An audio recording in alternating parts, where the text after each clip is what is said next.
दोस्तों से नमस्ते। हमारे सभी दीदियों के चैनल पे आप लोगों का स्वागत है।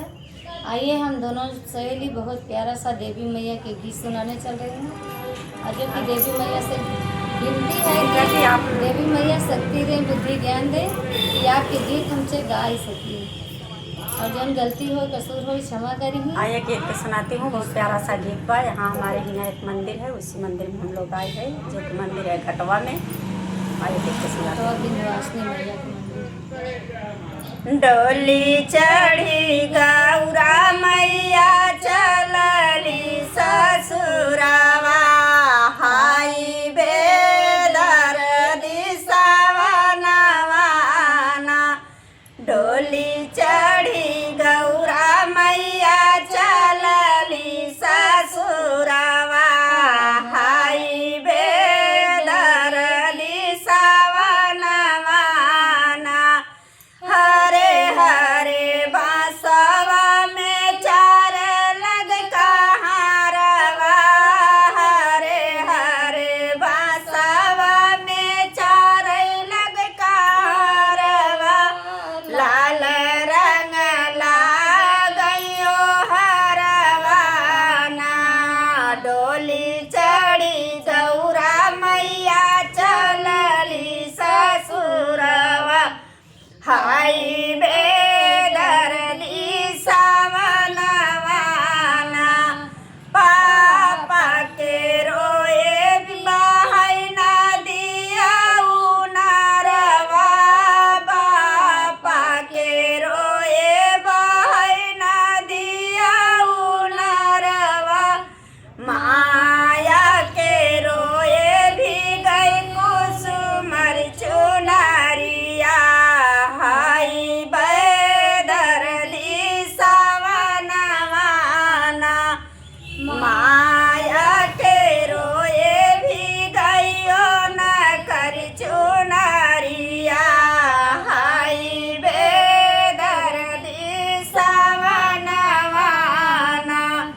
डोली चढ़ी गौरा मैया चलली ससुरवा, हाई बेदर दिसवनवाना।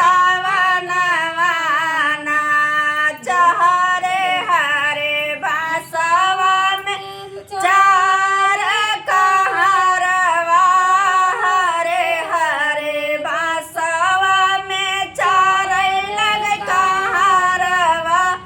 लाले रंग लागयो हरवाना। डोली चढ़ी गौरा मैया चलली ससुरवा, हाई बेदर दिसवनवाना।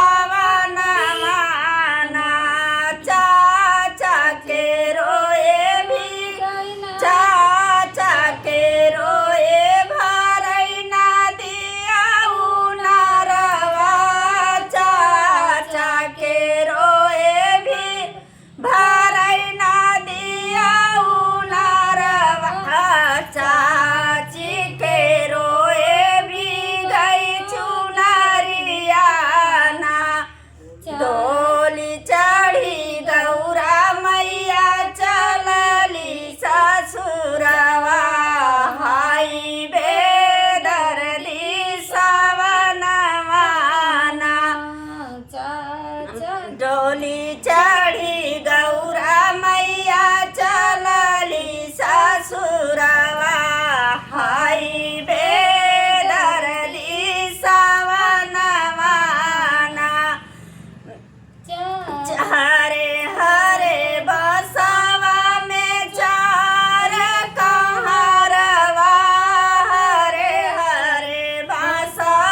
भाई